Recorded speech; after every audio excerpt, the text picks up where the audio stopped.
네, 여러분들은 숨기고 싶은 게 뭐가 있는지 모르겠습니다.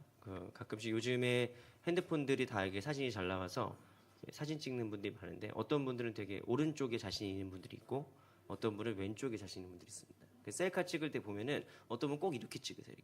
이렇게 여기가 나오게 이렇게. 어떤 분은 꼭 이렇게 찍습니다. 이렇게. 제가 이제 교회에서 목회를 쭉 하면서 이제 단체 뭐 야유회를 가거나 뭐 행사를 많이 하지 않습니까? 그럼 사진을 찍고 나서 어떤 분들은 꼭 저한테 와가지고 다시 찍어달라고 그러세요. 왜 그러냐면은 자기가 여기 보고 있었다는 거예요. 여기 자신이 없대요. 여기는. 그러는 겁니다. 여러분들은 감추고 싶은 게 뭐가 있는지 모르겠습니다만 저도 감추고 싶은 게 있습니다. 제가 뭐가 감추고 싶을까요? 네, 어떤 분들한테 여쭤봤더니 키 걷지 뭐 그러더라고요. 네, 키를 감추고 싶을 거라고 그러는데 마음은 굴뚝 같으나 감춰지지가 않아요. 여러분 믿기지 않으시겠지만 지금 제가 키높이 구두를 신고 있습니다. 네. 백나라 올려봤자 그렇게 나아지지도 않고 키높이 구두를 신어봤자 별로 티도 안 나서 뭐 키는 감추고 싶은 게 아니에요. 그냥 원망스러운 거지. 근데 제가 감추고 싶은 게 뭐냐면은 저를 관심 있게 보신 분은 아시겠지만 제 왼손 엄지손가락에 점이 큰 게 있습니다. 보이시나요? 한번 아셨나요? 네? 아시고 저한테 여쭤보신 분은 거의 없으셨어요.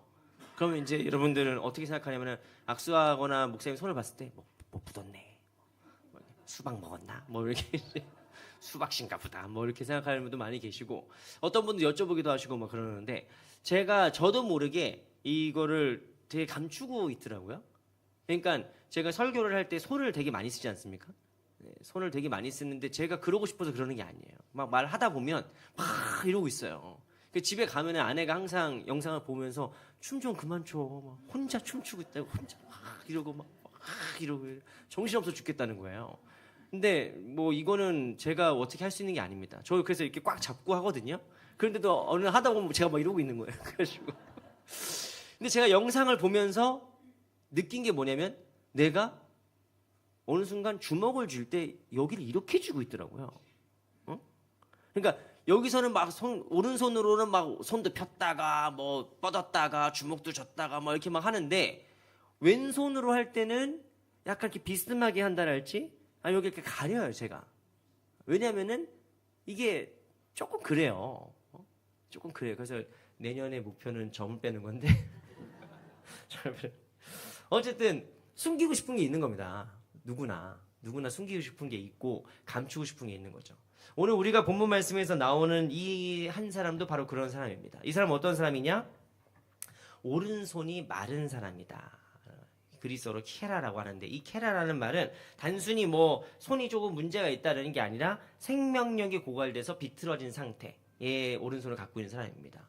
이 사람이 오른손을 말랐다라는 것은 우리한테 어떤 의미를 주냐면은 첫 번째 노동을 잘 할 수 없는 사람이다. 그러니까 경제력이 좀 많이 약한 분이라는 걸 알 수가 있습니다. 그러니까 오른손은 어쨌든 주로 일을 해야 되는 손인데 이 손이 말라가지고 이제 힘드니까 이제 경제력이 조금 어려운 형편이라는 걸 우리가 알 수 있고 두 번째로 이건 사실 더 중요한 의미인데 성경에서 오른쪽은 사실 축복을 의미합니다. 성경에서. 그래서 여러분 나중에 예전에 야곱이 자녀들을 축복할 때 요셉의 아들이 이제 므낫세와 에브라임을 축복하는 장면이 나와요. 그런데 이제 야곱이 오른쪽에다가 에브라임을 축복하고 왼쪽에서 므낫세를 축복하니까 요셉이 아버지 이거 아니에요. 므낫세가 첫째니까 므낫세가 오른쪽이 있어야죠. 라고 바꿔주려고 합니다. 근데 그때 야곱이 아니라고 하나님께서 말씀하신 거라고 하면서 에브라임은 더 축복하는 내용이 나오거든요. 그게 뭔 말이냐면 오른편은 축복을 의미하는 거예요.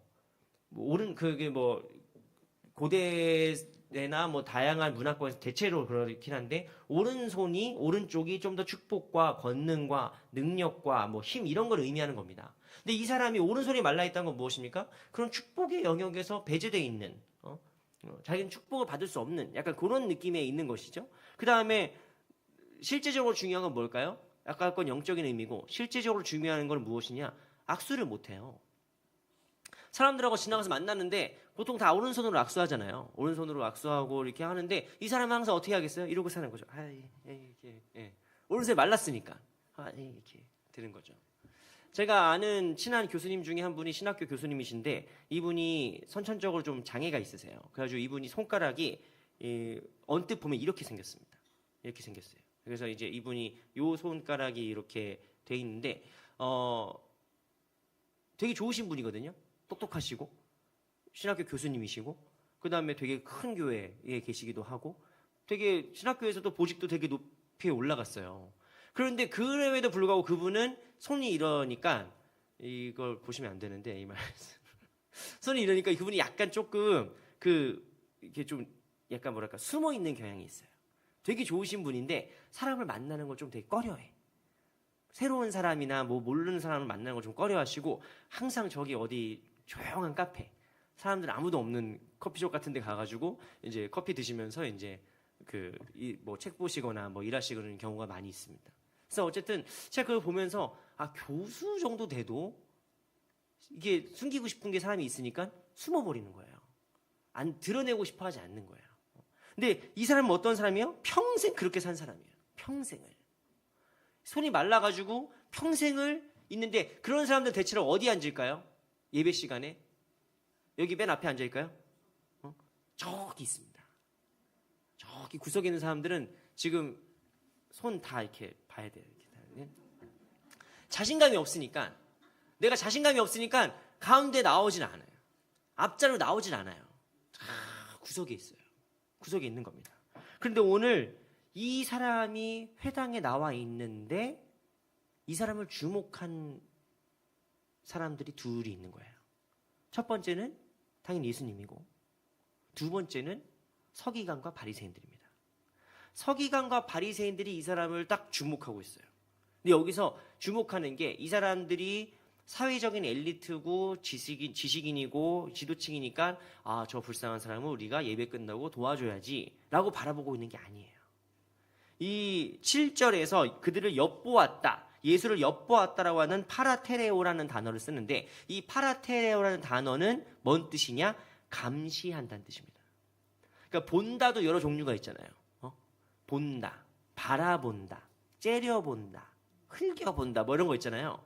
영어도 see가 있고 look이 있고 staring이 있고 뭐 이렇게 본다라는 동사가 많은 것처럼 여기에서 있는 그리스어도 이 사람을 그냥 객관적으로 바라보는 것이 아니라 악의를 가지고 마치 사냥꾼이 덫을 놓고 그 덫에 이제 누가 뛰어오는지를 보는 마음으로 보고 있는 거예요. 이 엿본다라는 게 적의가 가득한 눈입니다. 왜 적의가 가득한 눈으로 그 사람을 보고 있을까요? 왜냐? 이 서기관과 바리새인들의 목적은 그 사람이 아니에요. 그 사람이 어떻게 되는 게 문제가 아니라 예수가 분명히 저 사람을 고쳐줄 게 뻔하니까 요걸로 고발을 해서 어떻게 해야 되겠다라는 이제 음모를 갖고 있는 겁니다. 서기관과 바리새인들은 예수를 무너뜨리는 게 목적이지 그 사람을 고쳐주는 게 목적이 아니에요. 여기서 이제 우리가 어떤 좀 율법주의의 무서운 면을 좀 볼 수 있는데 율법주의는 무엇이냐? 사람이 보이는 게 아니고 율법이 더 중요해지는 걸 율법주의라고 합니다. 이제 이게 우리가 이제 워낙에 교회에서 많이 들은 얘기라서 약간의 이해를 환기하기 위해서 철학적인 설명을 좀 곁들여서 말씀드리자면은 20세기의 유대계 철학자였던 독일의 철학자였던 이제 발터 베냐민이라는 사람이 있어요. 이 발터 베냐민이라는 사람이 쓴 책 중에 제일 중요한 책 중에 하나가 뭐냐면 폭력 비판을 위하여라는 책이 있습니다. 이 폭력 비판을 위하여에서 발터 베냐민은 뭐라고 얘기했냐면은 이 세상에 여러 가지 폭력들이 있는데 그 중에 제일 센 폭력이 뭐냐? 그 중에 제일 우리를 다 지배하고 있는 폭력이 뭐냐? 바로 법 보전적 폭력이다 이렇게 불렀어요. 법 보정적 폭력. 이거는 사실 한국말이 더 어려워요. 독일 말은 레시트 에야 할 텐데 말트라고 해가지고 레시트 법을 에야 할 텐데 붙잡고 더 강하게 만들려고 하는 말트 폭력이에요. 이게 뭔 소리냐? 법이 원래 만들어질 때의 목적이 있단 말입니다. 법의 목적은 뭘까요? 법의 목적은 정의를 수호하고 생명을 보호하고 인명을 이렇게 보호하고 이런 게 법의 목적이에요. 근데 이 법 보전적 폭력, 법이 그렇게 제정돼서 유지되다 보면은 점점 어떻게 되냐? 법 그 자체가 더 중요해진다는 거예요. 법을 세우려고 했던 목적과 법을 세우려고 했던 최초의 의도가 중요한 게 아니라 그건 나중에 사라지고 법 그 자체를 수호하려고 하는 힘이 뭐가 된다? 폭력이 된다. 겁니다. 이걸 이해하셨으면 여러분들은 다 지금 다 철학과에 계신 아주 핫한 철학자인데, 제가 최근에 이 말터 베냐민의 이 이론을 떠올리게 된 사례가 있었습니다. 그게 뭐냐면, 지지난주에 소망교회에서 그 구역 지도자 전체 오찬을 했었어요. 그래서 되게 좋은 호텔에서 이렇게 연회장을 빌려가지고 쫙, 그래서 거기에 담임 목사님도 오시고 장로님들도 오고 각 교구별로 이제 테이블을 쫙 깔아가지고 이제 막 교구 목사님들 또 거기 구역장 권찰 이렇게 해가지고 쫙 사람들이 모였어요. 거기서 이제 좋은 행사가 이제 진행되고 이제 코스 요리 나오기 전에 담임 목사님이 권면사 하시고 이제 기도하고 이제 식사를 하려고 하는데 뒤에서 웅성웅성 거리는 거예요. 그래서 다들 뭐야? 근데 어떤 권사님이 이렇게 눈을 감고 있었어요. 이렇게 눈을 감고 있는 거예요. 그래서 우리는 다들 보면서 저혈당인가 보다. 그래서 다들 권사님들이 사탕 줘, 사탕, 초콜릿 줘, 초콜릿 막 그랬단 말이에요. 근데 이분이 저혈당 정도가 아니고 막 몸이 이렇게 막 뒤집어지고 막 눈이 이렇게 막 감기고 의식을 잃어가니까 이제 우리가 빨리 119 전화하라고. 빨리 119 전화하세요. 그래서 우리가 이제 눕혀가지고 제가 이렇게 기대가지고 바닥에 눕히고 막 이렇게 그 간호사했던 권사님들, 약사했던 권사님들 같은 분들이 막 손 주물러주고 막 이렇게 권사님 의식 계속 깨우려고 하고, 그 다음에 이번에 장로임직 받은 신임 장로님 한 분이 계속 CPR 하고 막 이분을 살리려고 한 10분을 했어요. 10분을 막 이렇게 막 하면서 이분을 살리려고 했는데 한 12, 3분 만에 어쨌든 구급대가 왔거든요. 119 구급대가 딱 오자마자 뭐라고 얘기한 줄 아십니까? 뭐라고 얘기할 것 같으세요? 수고하셨습니다. 감사합니다. 소중한 생명을 살리셨네요. 이렇게 얘기할 것 같습니까? CPR 자격증 있으세요? 라고 얘기해요. CPR 자격증 있으세요? CPR 교육 받은 적 있으세요? 이거 물어봐요. 뭔 말입니까? 이 사람이 이러다 잘못되면 당신 책임이라는 거예요. 그래서 아무튼 저희가 어쨌든 이분을 빨리 살려야 되니까 이분을 어떻게 이렇게 해가지고 빨리 구급차에 실려 보냈단 말이에요. 근데 나중에 거기 같이 타고 간 목사님도 같이 계셨으니까 같이 나중에 들었는데 이분이 저혈당 이런 게 아니고 뇌출혈이었어요. 뇌출혈. 그때 그냥 죽을 뻔했어, 진짜로. 죽을 뻔했는데 다행히, 근데 이게 정말 참 큰일이라서 감사하다고 말하기가 좀 어렵긴 하지만 그래도 감사한 일이 뭐냐면은 이분이 아무튼 혼자 사시는 분인데 자식들은 다 미국 가 있고 혼자 사시고 핸드폰은 다 막혀 있어가지고 어쨌든 열리지도 않고 이분은 핸드폰 지문도 아니고 얼굴 인식도 아니고 또 번호를 해놨어요. 그래가지고 열 수가 없어. 그래서 저는 핸드폰 열 수도 없지. 자식들은 교적 찾아보니까 다 미국에 있지. 연락 닿는 데가 없어요. 그분을 구급차에 태워가지고 어쨌든 삼성동 일대를 막 도는데 근처에 있는 병원을 가려고 막 했는데 다 응급실에서 못 받는다고 하는 거예요. 못 받는다고 하는 거예요. 그런데 관할 지역을 넘어가서 구급차가 돌다 보니까 한양대학교 병원에 응급실에 연락됐는데 소망교회 장로님 중에 한양대학교 병원 교수님이 있거든요. 그래서 그 교수님이 계시니까 글로 갔는데 응급수술을 받으려면 그 가족 동의서가 필요해요. 뇌출혈이라 갑자기 수술을 받아야 하는데 가족 동의서를 받아야 하는데 이분하고 연락할 수 있는 방법이 없는 거예요. 가족들하고. 그런데 정말 감사하게도 한양대학교 병원 그에 계신 장로님이 자기가 교수니까 내가 이거 보증하겠다 해가지고 그분이 서명해가지고 바로 수술 들어갔어요. 되게 감사한 일이죠. 너무 감사한 일 아닙니까? 그런데 저는 그걸 보면서 뭘 느꼈냐면은 무서운 거죠. 무서운 거죠. 앞으로 누가 쓰러져도 가까이 가면 안 되겠다. CPR 자격증 있으세요? CPR 자격증 있으세요? 이거 물어보는 거예요. 그 사람이 구급차를 타고 막 가는데 당장 수술을 받아야지 10분 안에 수술 받아서 하는데 이 수술 받는데 가족 동의서가 필요해. 가족 동의서 없으면 수술 안 해줘. 그러니까 이게 물론 필요한 제도죠. 필요했으니까 만들어졌겠죠. 가족 동의도 없이 막 수술하고 막 여러 제끼면 어떻게 돼요? 그걸 누가 책임집니까? 그러니까 당연히 필요한 제도고 필요하니까 그런 일들이 생긴 겁니다. 그런데 문제는 무엇이냐? 이 제도가 생기고 나서 본래의 목적을 잃는 경우가 너무 많다는 거예요. 제도가 생겼는데 이 제도는 처음에 좋은 일을 더 잘하려고 만들어진 제도겠죠. 근데 이게 나중에는 모든 상황에 대응할 수가 없는 거예요. 그래서 오히려 그 제도를 지키다가 사람이 어떻게 되는 경우도 너무 많잖아요. 우리가 그런 경우를 너무 많이 알지 않습니까? 그러니까 율법주의의 무서움은 무엇이냐? 처음에는 서브젝트, 사람을, 주체를 세우기 위해서 만들어졌는데 이것이 지나가다 보면은 나중에 사람을 뭘로 대한다? 오브젝트, 물건으로 대한다. 사람을 그냥 대상화한다는 거예요. 그래서 대한민국에 사는 사회가 여러분 얼마나 무서운 사회예요. 요즘은 소송공화국이에요. 소송이 가득해. 아니 옛날에는 막 선생님들이 애 막 패고 막 옛날에 막 촌지 받고 막 무섭게 했으니까 학생 인권 조례도 필요하고 애들도 보호해야지. 애한테 폭력 쓰지 마십시오. 그런 법은 좋아요. 법을 세우는 건 좋아. 근데 가다 보니까 나중에는 막 애들이 선생님 무시하고 선생님 뭐 모욕하고 선생님이 막 자살하고 막 이런 일들이 벌어지고 있는 거예요. 범죄자도 인권이 있지. 범죄자도 잘 보호해줘야 되죠. 그런데 나중에는 범죄자만 보호해주고 피해에 대해서는 대책이 없어. 이런 일들이 우리를 되게 공분을 일으키는 겁니다. 근데 사회가 왜 이래? 이 세상이 왜 이래? 제도가 그렇게 만들어서 그래요. 그거 없을 때로 돌아가면 더 야만스러운 시대가 되는데? 그러니까 이제 여러분 율법주의는 단순히 막 2000년 전, 3000년 전에 이미 끝난 얘기가 아니에요.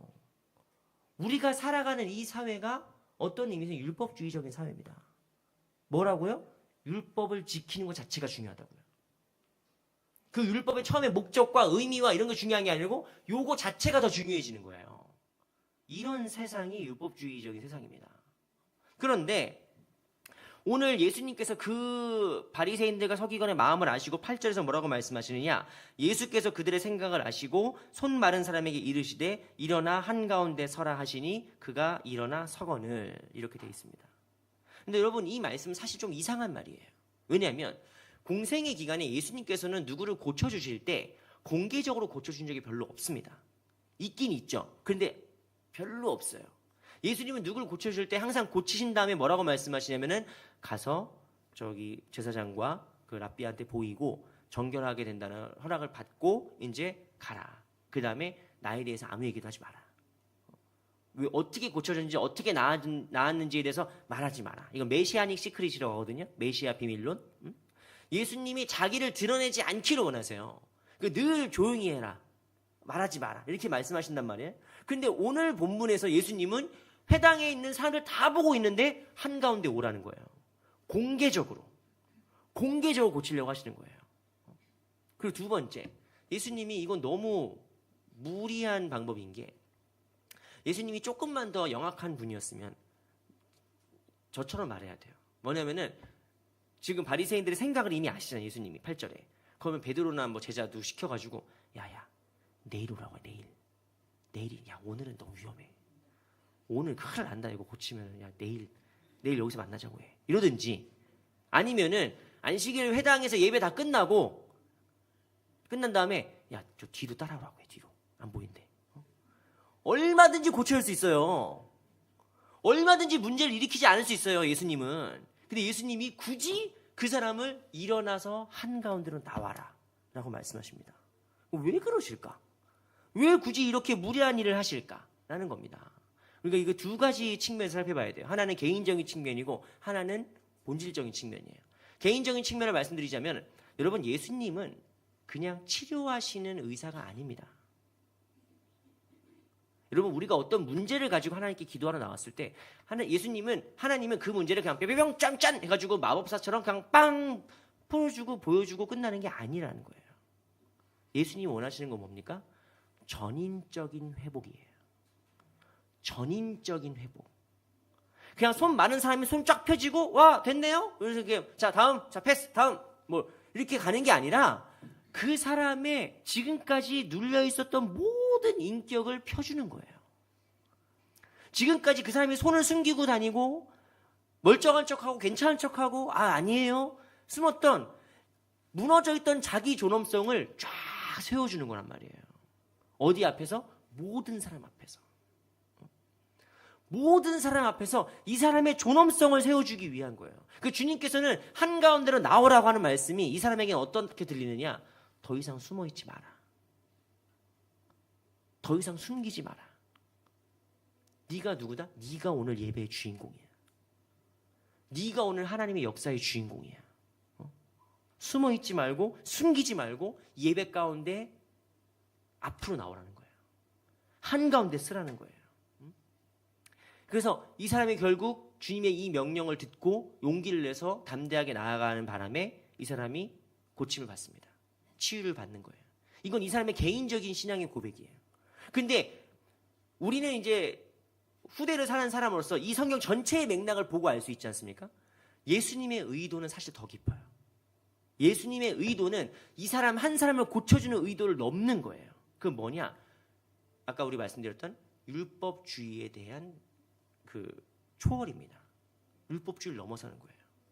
여러분, 우리가 지금 수요일마다 신명기 강의를 하고 있고 그 중에서 지금 연속으로 3주째 십계명 강의를 하고 있습니다. 십계명 강의를 하고 있는데 제가 몇 번 말씀드려서 이제 3일 기도에 나오시는 분들은 아셔야 되는데 눈빛을 보니까 전혀 모르시는 눈빛인 것 같아요. 그게 뭐냐면은 성경에서 뭐뭐 하지 마라라는 명령이 많을까요? 뭐뭐 하라는 명령이 많을까요? 이렇게 자신감 없는 목소리를 들으면서 나는 목사로서 참 안도감을 느껴요. 아, 내가 했던 설교를 또 해도 괜찮겠구나 라는 안도감을 느끼는데 성경에 하지 말라는 명령이 압도적으로 많습니다. 그러면 하지 말라는 명령이 더 센 명령일까요? 하라는 명령이 더 센 명령일까요? 아, 여기에서 우등생들이 나오네요. 이 설교는 다음에 하지 말아야겠네요. 여러분, 하지 말라는 명령이 훨씬 더 자유로운 명령이에요. 예를 들면 아들이 집에서 막 맨날 게임만 하고 TV만 하고 있으면 TV 좀 그만 봐, 게임 좀 그만해 라고 얘기하면 무슨 의도입니까? 그거는 게임을 안 하고 TV를 끄고 뭐 나가서 운동을 하든지 책을 보든지 공부를 하든지 뭐 이런 얘기예요. 내가 결정할 수 있는 자율권이 더 넓어져요. 부정 명령은. 근데 긍정 명령은 뭐냐? 뭐뭐 해라 라고 하면 그것만 해야 돼요. 공부해. 그럼 뭐야? 그럼 공부해야 돼요, 그냥. 응? 십계명에서 긍정 명령이 2개 나옵니다. 그게 뭐냐? 첫 번째, 안식일을 기념하여 거룩하게 지키라. 두 번째, 내 부모를 공경하라예요. 그러니까 이 2가지는 반드시 해야 되는 거예요. 반드시. 그런데 이 반드시 해야 되는 일인데 여기에서 안식일을 어떻게 지키는 게 거룩하게 지키는 것인가 라고 하는 거에 대해서 수많은 또 랍비들과 이 사람들이 규정을 만들어놨어요. 이 규정을 39가지 규정이라고 하는데 이 39가지 규정의 이름을 멜라코트라고 합니다. 멜라코트는 크게 의식주에 나뉘어가지고 뭐를 하면은 안식일을 범하는 건지에 대해서 나와요. 그러니까 이를테면은 뭐 씨 뿌리기, 추수하기, 불 끄기, 바느질하기, 그래서 심지어 2글자 이상 쓰기. 글자를 1글자만 써야 돼, 안식일엔. 2글자 이상 글씨 쓰면 그거 노동이에요. 지적인 노동도 노동이야. 그래가지고 아무튼 뭐 이런 법들이 있습니다. 근데 다시 말씀드립니다. 이 모든 법들이 왜 세워졌을까요? 이렇게 2글자 이상 쓰면 안 되고 이런 법들이 왜 세워졌을까요? 쉬라는 거예요. 조금 쉬라는 거예요. 사람이 사람답게 살아야 된다. 우리 삶의 예배를 회복하는 게 제일 중요하고 가정을 회복하는 게 제일 중요하다는 걸 보여주려고 하는 거예요. 그런데 문제는 뭐냐면은 이 법이 한번 설정되면 어떻게 된다고요? 이 법을 지키는 힘이 더 세진단 말이에요. 그러니까 이를테면 이런 겁니다. 안식일 날 아픈 사람을 고치면 안 된다는 법은 없어요. 안식일 날 아픈 사람 고쳐도 돼. 근데 율법주의의 무서움은 뭐냐면은 어디까지를 선한 행동으로 볼지 어디까지를 이제 노동으로 볼지는 이게 해석의 여지가 있는 거예요. 그러니까 안식일 날 아픈 사람을 고치면 안 된다는 법은 없어요. 아픈 사람 고칠 수 있어. 근데 문제가 뭐냐면은 이 39개의 조항 중에 약초를 빻으면 안 된다는 규정이 있어요. 안식일에 약초를 빻으면 안 돼. 약초를 왜 빻을까요? 약 만들려고 빻는 거예요. 그러니까 아픈 사람은 고쳐줘도 되는데 약은 만들면 안 돼. 그러니까 불쌍한 사람 도와주면 되는데 뭐 50걸음 이상 걸으면 안 돼. 뭐 이런 식이에요. 그러니까 이 율법주의의 무서움은 뭐냐면은 이 제도를 지키기 위해서 사람이 죽어가도 결국 어떤 자세를 취할 수밖에 없습니까? 가만히 있자 그냥. 괜히 나서서 나대다가 문제 일으키지 말자. 우리가 자녀들에게 항상 하면서 한국 부모들이 제일 많이 자녀들에게 했던 가르침이 뭡니까? 가만히 있으면 중간은 간다. 나대지 마라. 그냥 가만히 있어라 그냥. 왜? 나대다가 괜히 듣는 소리가 뭐예요? CPR 자격증 있으세요? 가족 동의서 받아오셨어요? 이런 얘기 들어요. 그러니까 다 어떻게 됩니까? 율법주의는 점점 사람을 고착화시켜요. 고착화시키고 아무것도 안 하게 만듭니다. 소망교회에서 그 예배 안내를 쓰다 보면 부목사들이 항상 좀 약간 이렇게 스탠바이 상태로 있는데, 왜 그러냐면은 교회에 가끔씩 대형 교회다 보니까 대형 교회에 가끔씩 좀 이상한 분들이 좀 들어오세요. 좀 약간 정신 이상한 분들이 좀 이렇게 들어오실 때가 있어요. 근데 한 몇 달 전에 어떤 여자분이 들어왔는데 이분은 너무 그냥 좀 정신이 이상한 게 아니라 되게 악한 의도로 들어왔어요.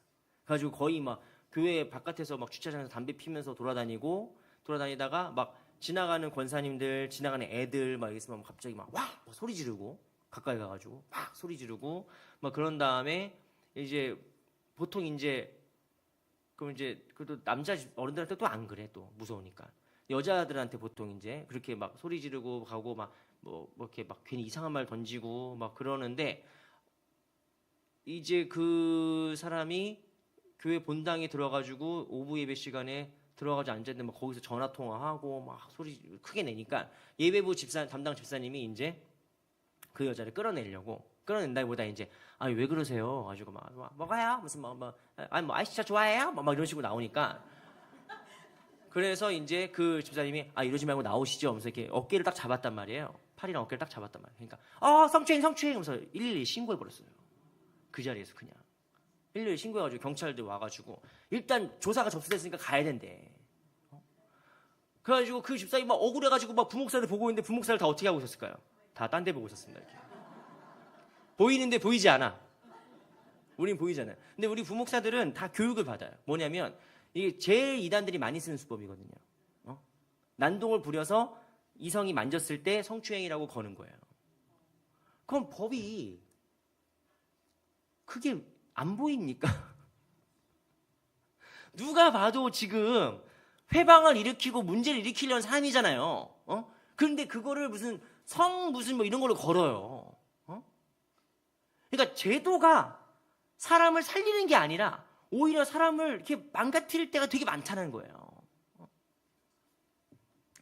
지금 예수님께서 지금 그 문제시 삼는 건 뭐냐면은, 이 법 보존적 폭력이 사람들의 삶을 압사하고 있다는 거예요. 그 예수님은 지금 여기서 뭘 얘기하시냐면은 9절 말씀 보시면은 이렇게 말씀하십니다. 내가 너희에게 묻노니 안식일에 선을 행하는 것과 악을 행하는 것, 생명을 구하는 것과 죽이는 것 어느 것이 옳으냐? 라고 갑자기 극단적인 말씀을 하세요. 바리새인과 서기관들은, 아니 율법주의자들은 사람을 죽이려고 한 적이 없어요. 내가 언제 사람 죽이려고 했습니까? 내가 언제 악을 행하려고 했습니까? 그런데 주님 뭐라고 말씀하시는 거예요? 그 법을 그대로 두는 건 악을 행하는 것이라는 거예요. 그렇게 사회가 잘못돼 가고 있는데, 그냥 아무것도 하지 않고 가만히 있게 두는 거는 사람을 오히려 죽이는 것이고 악을 행하는 것이 된다는 거예요. 여기서 다시 한번 예수님께서 지금 하고 계신 행동을 다시 한번 철학적으로 말씀드리자면, 아까 말씀드린 발터 베냐민이라는 철학자가 뭐라고 얘기했느냐, 이 세상은 법이 한번 설정이 되고 나면 그 법을 수호하는 폭력이, 그 법을 보존하는 폭력이 점점 세질 수밖에 없다는 거예요. 점점 세질 수밖에 없어요. 그러면은 어떻게 하냐? 그럼 사회는 끝이냐? 사회는 희망이 없냐? 우리 사회는, 세상은 나아지지 않느냐? 그런 허무함이 몰려올 거 아니에요? 근데 이 철학자가 발견한 건 뭐냐면, 인간의 역사에 가끔씩 이 기존의 체계를 전복하고 무너뜨리는 놀라운 힘이 나타난다는 거예요. 갑자기. 그래서 이 사람이 그걸 뭐라고 불렀느냐? 신적 폭력이라고 불렀어요. 신적 폭력. 독일말로는 괴틀리시 게발트, 영어로는 디바인 바이올런스라고 해가지고 신적 폭력. 여기서 신적 폭력이라는 말에 너무 이상하게 생각하실 필요 없습니다. 이거는 기독교인에게 볼 때는 뭐예요? 하나님의 개입이에요. 하나님의 개입이고, 하나님이 역사하시는 사건이에요. 그러니까 이 세상은 변하지 않는 것 같아요. 노예제도 안 바뀌어요. 이게 노예제도가 바뀌겠어요? 신분제도 안 바뀔 것 같아. 이 세상에 아무것도 안 바뀔 것 같아. 일제시대 안 끝날 것 같아. 그런데 신적 폭력이 개입한다고요. 사람의 힘으로는 넘을 수 없는 이 딱딱하게 구조화되고 제도화되는 이 시스템을 하나님의 신적 폭력이 개입해서 하나님의 역사가 들어가서 이 역사를 바꾸어 가더라. 이게 이 철학자가 발견한 거예요. 그 예수님께서 지금 하고 계신 행동이 뭡니까? 바로 이거예요. 이 말은 예수님이 이제 안식일 다 끝났어. 다 필요 없어. 안식일 정신이고 뭐고 이제 다 무효야. 이렇게 말씀하시는 게 아닙니다. 예수님이 지금 하시는 건 뭐예요? 안식일이라는 제도가 갖고 있는 본질적인 의미, 즉 안식을 회복시키려고 하시는 거예요. 안식의 의미를 위해서 안식일이 세워졌는데 안식일이 세지다 보니까 안식의 의미가 빠져버리는 거예요. 근데 예수님은 다시 뭐예요? 안식의 의미를 회복시키려고 하시는 거예요.